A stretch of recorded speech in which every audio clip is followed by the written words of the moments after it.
Síntesis y degradación de fosfolípidos, por Abigail Maya, Juan Esteban Toral y Daniel Cisneros. ¿Qué son los fosfolípidos? Los fosfolípidos son lípidos anfipáticos que se encuentran en todas las membranas celulares que se disponen como bicapas lipídicas. El ser anfipáticos significa que su cabeza es hidrofílica, que le gusta el agua, digamos, y su cola es hidrofóbica, que repela el agua. Su cabeza es polar y el cuerpo no polar. Los fosfolípidos muestran una estructura similar a la de los triglicéridos, por lo que se componen de un glicerol y ácidos grasos. Los triacilglicéridos están compuestos por un grupo de glicerol y tres aciles, es decir, ácidos grasos. A diferencia de los triacilglicéridos, los fosfolípidos son compuestos por una molécula de fosfato y glicerol, aparte de los ácidos grasos, a la que se unen dos cadenas de ácidos grasos como previamente dicho. Estos grupos fosfatos siempre están unidos a diferentes tipos de moléculas, como en la fosfatidilcolina, que es cuando el grupo fosfato se une a una molécula colina. La fosfatidilcolina, fosfatidilserina y fosfatidiletoanolamina son los fosfolípidos más abundantes en los diferentes tejidos del cuerpo y se encuentran mayoritariamente en la membrana celular. En este diagrama se muestra la estructura del fosfolípido. Ahí se encuentra la cabeza polar con el grupo fosfato y el glicerol. Y abajo están las colas hidrofóbicas, que es un ácido graso saturado y un insaturado. En la parte derecha podemos observar cómo se crea la bicapa de fosfolípidos, con la cola hidrofóbica hacia adentro y la cabeza hidrofílica hacia afuera. Antes de entrar a la síntesis de fosfolípidos, tenemos que entender qué es el ácido fosfatídico. La biosíntesis del ácido fosfatídico es el punto de ramificación de la síntesis de los demás glicerofosfolípidos o fosfolípidos. Comienza con la activación de los ácidos grasos por la adición de una porción de coenzima A, reacción catalizada por el acilcoenzima A sintetasa, que produce otro acetilcoenzima A. El primer paso de la ruta biosintética es el de la transferencia de la molécula de acilcoenzima A hacia el glicerol 3-fosfato. Reacción catalizada por una glicerol 3-fosfato aciltransferasa asociada con la membrana externa de la mitocondria y con el retículo endoplásmico. El producto de dicha reacción, un ácido lisofosfatídico, puesto que solo tiene una cadena hidrocarbonada, se piensa que es transferido desde la mitocondria hacia el retículo endoplásmico en aras de llevar a cabo la segunda reacción de acilación. La enzima que cataliza este proceso se conoce como 1-acilglicerol 3-fosfato aciltransferasa, abundante en la membrana del retículo endoplásmico y que transfiere específicamente ácidos grasos insaturados al carbono de la posición 2 de la molécula de 1-acilglicerol 3-fosfato. El ácido fosfatídico así formado puede ser hidrolizado por la ácido fosfatídico fosfatasa a 1,2-diacilglicerol, que luego puede emplearse para la síntesis de fosfatidilcolina y fosfatidiletoanolamina. En el diagrama de la parte inferior podemos observar cómo el glicerol 3-fosfato por la aciltransferasa 1 se convierte en un ácido lisofosfatídico y después, al añadirse la aciltransferasa 2, se convierte en el ácido fosfatídico. En este proceso intervienen dos enzimas aciltransferasas diferentes, aciltransferasa 1 y aciltransferasa 2. El CTP, que significa citidina trifosfato, es el cofactor energético para la síntesis de los fosfolípidos en total. Esto se usa mayormente para el ácido fosfatídico. Al momento que se pasa de una etapa a otra, se usa CTP como una forma de energía. Es como un ATP, pero con diferente base nucleótida. Ya he explicado qué hace el ácido fosfatídico, podemos entrar directo a la síntesis de fosfolípidos. La síntesis de fosfolípidos empieza con el ácido fosfatídico sintetizando en el retículo endoplásmico liso y en la membrana mitocondrial externa a partir de ácidos grasos y glicerol fosfato, como previamente dicho. Siguiente a esto, el glicerol 3-fosfato procede a dihidroxiacetona de la glucólisis y del glicerol en menor medida. Después se da la pérdida del fosfato del ácido fosfatídico, el cual hace diacilglicerol o mayormente conocido como DAG. El DAG se utiliza tanto para la síntesis de fosfolípidos como de triacilglicéridos. La síntesis de fosfolípidos requiere de los DAG y un grupo de alcohol. y las reacciones pueden ocurrir a partir del DAG activado o alcohol activado. En todos estos casos participa el CTP, comparte un grupo P, o sea fosfato, el cual lo convierte en CDP. Asimismo, activando el CDP-DAG, CDP-colina, CDP-etalonamina y entre otros. Se puede resumir en una síntesis de dos vías, claro, el intermediario siendo el ácido fosfatídico, para que ocurra cualquiera de las dos rutas que se necesita CTP. Una vía es activando energéticamente la cabeza polar usando un CTP uniéndose al DAG, resultante del ácido fosfatídico, obvio, y al final se unen las colas. Por lo tanto, la cabeza polar tiene carga y el CTP se convierte en un CDP, creando fosfatidilcerina, después fosfatidiletonolamina y por último fosfatidilcolina.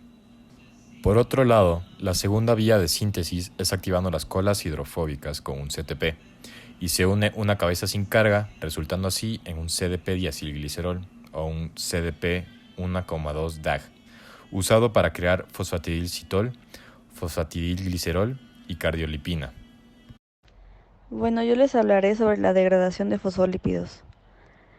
La degradación de fosfolípidos, al igual que otras sustancias, son llevadas a cabo en el intestino delgado.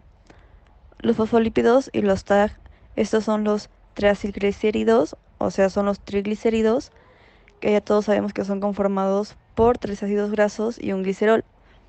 Estas son catalizadas y convertidos en moléculas mucho más pequeñas gracias a la enzima fosfolipasa. Estas moléculas pueden ser acarreadas por lipoproteínas o ser excretadas si es que éstas no se ocupan. También pueden ser absorbidas sin la necesidad de ser catalizadas. Los fosfolípidos que fueron transportados por lipoproteínas llegan a las células y estas pueden ser utilizadas por la enzima fosfolipasa para reparar o reajustar la capa lipídica de todas las células.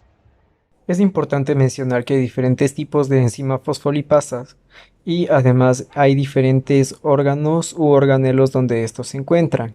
Por ejemplo, hay una fosfolipasa que se encuentra dentro del páncreas o del jugo pancreático para poder hidrolizar los fosfolípidos y para que estos puedan ser absorbidos de una manera más eficiente por nuestro organismo y luego poder ser transportados por las lipoproteínas. Estas son las fosfolipasas A2 pancreáticas. Además hay, por ejemplo, la fosfolipasa A2 que se encuentra dentro de las células citosólicas y además también se encuentran fosfolipasas A2 alrededor de la membrana para también poder arreglar la bicapa lipídica.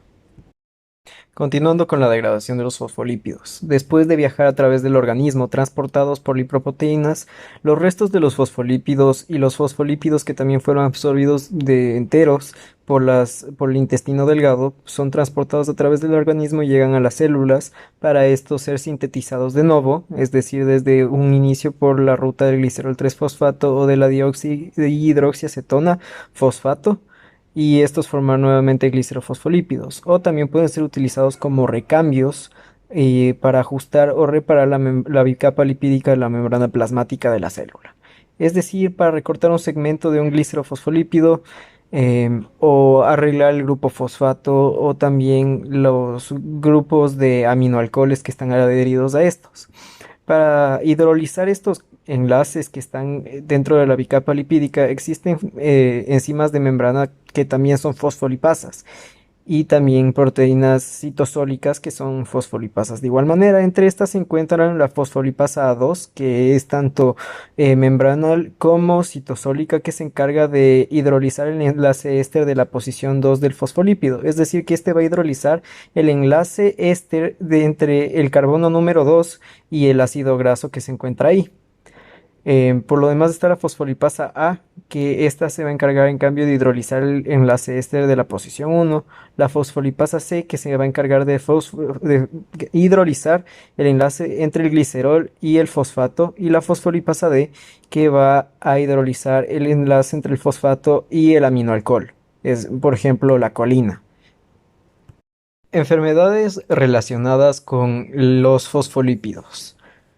Una de ellas es el síndrome de deficiencia respiratoria, que ocurre realmente en los bebés prematuros que no tuvieron el tiempo para alcanzar su desarrollo óptimo pulmonar. Es decir, la fosfatidilcolina tiene como función dentro de los alvéolos como surfactante tensioactivo. Entonces esto hace que la película acuosa que tienen los alvéolos no colapse y permite el intercambio gaseoso ideal para que se pueda realizar la respiración, bueno, la ventilación y respiración correctamente.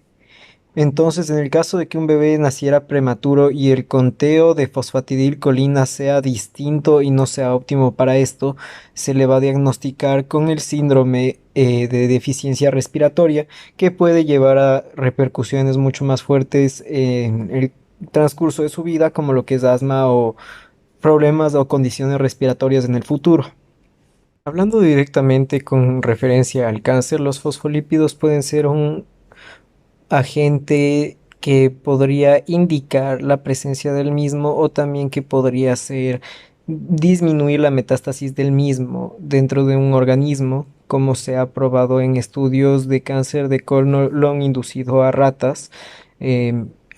Cuando se les induce la enfermedad, luego a esto se les puede administrar fosfolípidos marinos abundantes con EPA y DHA, que muestra un incremento significativo en la tasa de apoptosis de la célula cancerosa, y además que evitan la metástasis de la misma, puesto a que los fosfolípidos mantienen la adhesión de las células a el tejido donde se encuentran, y además no les permiten moverse a través del organismo, que es una característica muy importante de esta enfermedad. Por lo tanto, si es que esta enfermedad se para y se mantiene el tejido dentro del órgano donde se encuentra, entonces no va a haber metástasis. Los fosfolípidos juegan un rol muy importante en las enfermedades que se derivan a partir del estrés oxidativo, puesto a que estos sirven como cargadores de agentes antioxidantes, además de que donan sus grupos acilos para evitar el estrés oxidativo dentro de la célula, y por lo tanto evitan enfermedades como la diabetes mellitus. Muchos estudios han comprobado que el veneno de las serpientes Botrux tiene como propiedad contener enzimas fosfolipasa A, que se van a encargar de hidrolizar los fosfolípidos de membrana de ciertas células, como lo que son nuestros glóbulos rojos, generando así la hemólisis, que también se podría definir como la descomposición de los glóbulos rojos. Esto podría conllevar a luego problemas muy fuertes, como desangrado o pérdida de factores muy importantes, además de la falta de oxigenación en nuestro organismo y obviamente la muerte. Entonces es muy importante considerar cómo esto no está directamente relacionado con una enfermedad que los fosfolípidos podrían causar, pero como una enzima tan pequeña podría afectar a nuestro organismo. Como ya se ha mencionado antes, los lisofosfolípidos y los fosfolípidos en general tienen una gran acción de detergente, por lo tanto pueden encargarse de solubilizar al colesterol y así eliminar los cálculos biliares que se forman por esta manera. Es decir, que si es que la producción de fosfatidilcolina o lecitina, específicamente hablando, disminuye, aparecen estos cálculos biliares por falta de solubilización de colesterol y el hígado se vuelve graso. Entonces es importante mencionar esto como una enfermedad que son causadas por los fosfolípidos. Con referencia a los trastornos neurológicos y su desarrollo, los fosfolípidos se caracterizan por tener un papel esencial en la integridad y funcionalidad de las membranas neuronales, incluyendo las membranas sinápticas. Entonces, por lo tanto, podemos utilizar esto como un ejemplo para un tratamiento o impedir el desarrollo de la enfermedad de Alzheimer, puesto a que con una dieta de fosfolípidos vegetales o animales, de preferencia, puesto a que estas tienen unas cadenas más largas de ácidos grasos, podemos revertir o podemos impedir que se siga desarrollando la enfermedad de Alzheimer, puesto a que se estableció en un estudio de Mapstone y Coles que los cambios observados en los niveles de fosfolípidos plasmáticos reflejan el desglose de las membranas neuronales entre individuos, que se convierte dentro de 3 años en un deterioro cognitivo amnésico leve a la enfermedad de Alzheimer. Uno de los fosfolípidos vegetales que más se puede decir que se renombra dentro de los estudios es del lodo de soya, que se demuestra que es muy efectivo para la reducción de estrés dentro de esta enfermedad, puesto que disminuye la neurodegeneración